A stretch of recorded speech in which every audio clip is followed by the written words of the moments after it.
আসসালামু আলাইকুম। আমার এই ভিডিওর পরে এ বিষয়ে আর কোনো আলাপ চলবে না, আলাপ করব না। আমি আসলে এখনো আমি যে ভিডিওটা করছি এটারও সময় আছে কিনা আমি জানি না।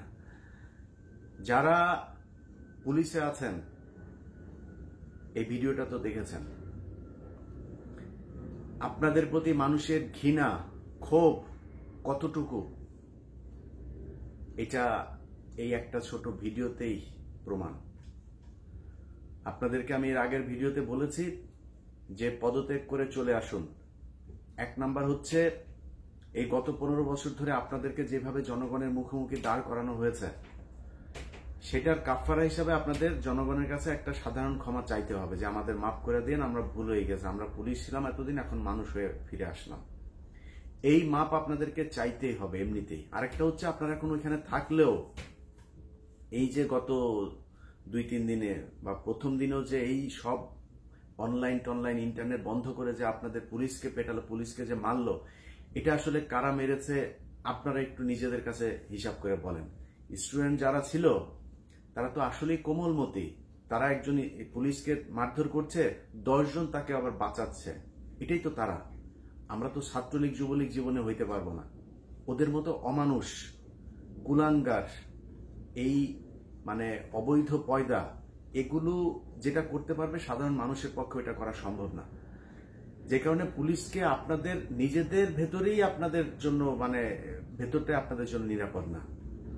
সেই কারণে আপনাদেরকে এখন আপাতত চাকরি থেকে চলে যেতে হবে। আর আপনারা যদি যান ভেতরে কি কি হচ্ছে, কোথায় কি মিটিং হচ্ছে, আমার চাইতে ভালো আপনারা জানেন।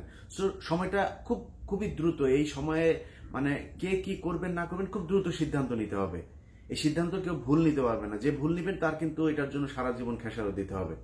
অতএব আপনাকে আপনার সিদ্ধান্তটা নিতে হবে, খুব দ্রুত যায় তাদের সাথে যোগ দিতে হবে।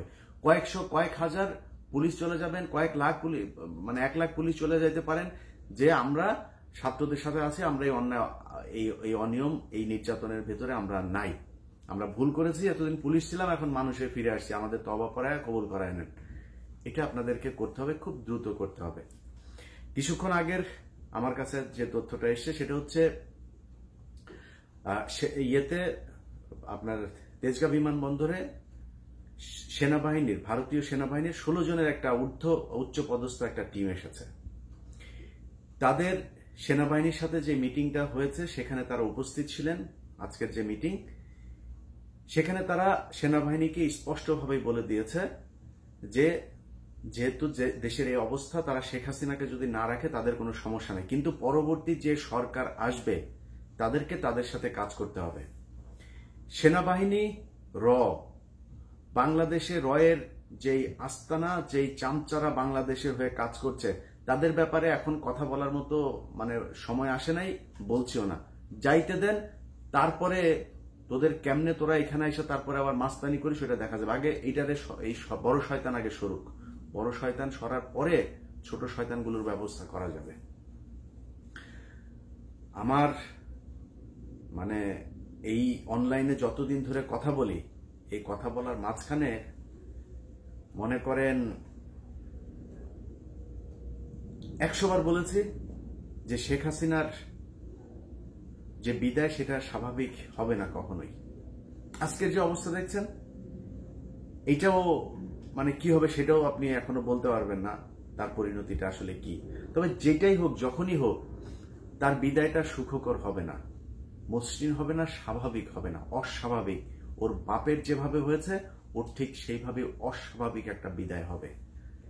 এই গত 3-4 দিন, 5 দিন, 6 দিনের ভেতরে যে ঘটনাগুলো দেখেন, ওরা মানুষের সাথে কতটা নির্মম পৈশাচিক আচরণ করতে পারে। এতগুলো মানুষ মারা গিয়েছে, ওরা এই কয়দিন ধরে কি বলল, ওই ইয়েতে গেল, সেতু ভবনে গেল, বিটিভির ওইখানে গেল, গিয়ে তারপরে সেখানে যা কান্নাকাটি করছে, মেট্রো রেলের ওইখানে গিয়ে শেখ হাসিনা কান্নাকাটি করছে।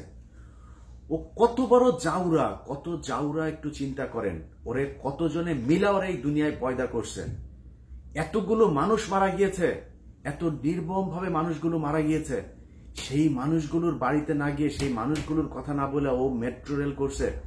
মেট্রো রেল তোর আব্বার টাকা দিয়া করছিস, তোর আব্বা টাকা দিয়ে গিয়েছে, সেই টাকায় মেট্রো রেল, এই জনগণের যাদের বুকে গুলি করছিস তাদের টাকায় এই বাংলাদেশটা তৈরি করেছে। এই দেশের প্রবাসী যেই রেমিটেন্স যোদ্ধা আছে তারা এই মধ্যপ্রাচ্যে যারা মানে গাধার মতো খাটুনি করে দেশে পাঠায় তারা করেছে। তাদের হাতে তৈরি করা এই বাংলাদেশ, তাদের জন্য কি করেছিস? একজন প্রবাসী তার সন্তান মারা গিয়েছে, সে দেখলাম এই বিমানবন্দরে গিয়ে মানে ব্যাগ ট্যাগ কিচ্ছু নাই, খালি হাতে উদ্ভ্রান্তর মতো এসে তারপরে বলছে আমি তো তোদেরকে করতাম, আমি তো তোদেরকে মানে টাকা পাঠাতাম, আমি আমার টাকা দিয়েই তো তোদের দেশ চলে, আমার ছেলেটারে কেন মারলি রে? মানে মানে হৃদয় বিদারক এক দৃশ্য বিমানবন্দরে দেখলাম। এই প্রবাসীদের টাকা করে তুই বাংলাদেশে 1 টাকার জিনিস 5 টাকা খরচ করে তারপরে করছিস। সেটা করে কথাবার্তা তুই যখন বলিস মনে হয় আমি করেছি। তোর আব্বার পিছন দিয়া টাকা বাইর হয়েছে নাকি? তুই কথা বলার সময় তোর মানে কি রে? তোর কি? তুই কে? তোর বাপ এই যে ধানমন্ডি 32 নম্বরের বাড়িটাও দখল করে, তোর বাপ বাড়ি পাইছে কোথায়? তোর বাপ কি করতো? ফকিন্নির বাচ্চা, তোর 14 গোষ্ঠীর ভেতরে কেউ ম্যাট্রিক পাস ছিল? তোর বাপে করে তারপরে করছিস। তোর বাপের যে পয়দা করছে যেটা, সেই যেভাবে জারজ হয়েছে, তোর বাপ তো মালায়ন ছিল। তোর বাপের এই যে পয়দা করছে, তোর সেই বাপটাও সেটাও এই করতে পারে নাই। মানে বাংলাদেশে তোরে যে দিয়া গেছে তোরে বলতে পারে না, তোর মা বলতেও পারে না এটা কার পয়দা, এই কথাটাও বলতে পারেনি। সো জারজ যে, সেই জারজ এটাকে নিয়েও তোদের জাউরামি করতে হয়েছে। তো তোর বাপ তো জাউরা ছিল, জাউরা তোর বাপের আসল বাপ যে, সে বাপ তো ছেড়ে দিয়েছিল। পরের এই যে মাটি কাটার সর্দার লুৎফুর রহমান, তোর এই বাপের তো মেট্রিক পাস, এই 14 গোষ্ঠীর মধ্যে কোনো মেট্রিক পাস নাই। তো তোর বাপ এই 32 নম্বরের বাড়ি ধানমন্ডিতে কই পাইলো, কোত্থেকে পাইলো? তোর ছেলেরা এখানে মানে বিলিয়ন বিলিয়ন ডলারের বাড়ি ঘর, তোর মেয়েরা সব বিদেশে বিভিন্ন দেশে তাদের এত সম্পত্তি। তোর ছেলের যেই মানে শ্বশুর, পরকীয়া শ্বশুর, এই যে আজিজ, তার সিঙ্গাপুরে সে 10 জন ধনীর মধ্যে সে একজন। এই টাকা পয়সা কোত্থেকে পাইছিস? এটা আমার টাকা, জনগণের টাকা। এটা তুই কথা বলার সময় আমি করেছি, তোর ভিতর দিয়ে ঢুকানো হবে এগুলি। মেট্রো রেলের পিলার তোর ভিতর দিয়ে ঢুকানো হবে। থাকিস তুই দেশের মধ্যে, মানুষের কম খেপাস নাই। এই বাংলাদেশের এই যে মানুষগুলি আজকে এই অবস্থা দেখছিস না, এমনিতে না, এমনিতে তারা এরকম করে নাই। প্রতিটা ঘরে ঘরে তোর কষ্টের চিহ্ন আছে। এই মানুষগুলি যারা আজকে রাস্তায় নেমে আসে তারা বিএনপি করে, বিএনপির মানুষকে মারে নাই। এই গত 15 বছরে বিএনপির মানুষকে মারে নাই, হেফাজতকে মারে নাই, জামাতের নেতাদেরকে করে নাই। মানুষ রাস্তায় নেমে আসে নাই। আজকে কেন নেমে আসছে? সবার পিঠ দেয়ালে ঠেকে গিয়েছে, এই জন্য মানুষ আজকে রাস্তায় নেমে এসেছে। প্রতিদিন আপনাদের যে কষ্ট এই কদিন ধরে করে এসছেন, এই কষ্টের একদম শেষ প্রান্তে। আমি জানি না আমার এই ভিডিও দেওয়ার আগেও অনেক কিছু শুনতে পারেন, ভিডিও দিতে পারবো কিনা সেটাও জানি না, মানে এটার মেয়াদ থাকবে কিনা। তারপরেও বলছি, যদি ভিডিও দিতে পারি, যদি ভিডিওটা দেখেন আপনারা, যেইখানে যে অবস্থায় আছেন, আমার কাছে একটা 16ই ডিসেম্বর একটা ভাব লাগছে। সবাই বাইরে চলে আসেন, বাসায় থাকার দরকার নাই। অনেক কষ্ট করেছেন, ইনশাল্লাহ কথা দিচ্ছি এই দেশকে নিয়ে কেউ ছিনিমিনি খেলতে পারবে না। এই দেশ সোজা একটা জায়গায় যাইতে হবে, যেটা এই দেশের নতুন প্রজন্ম চায়।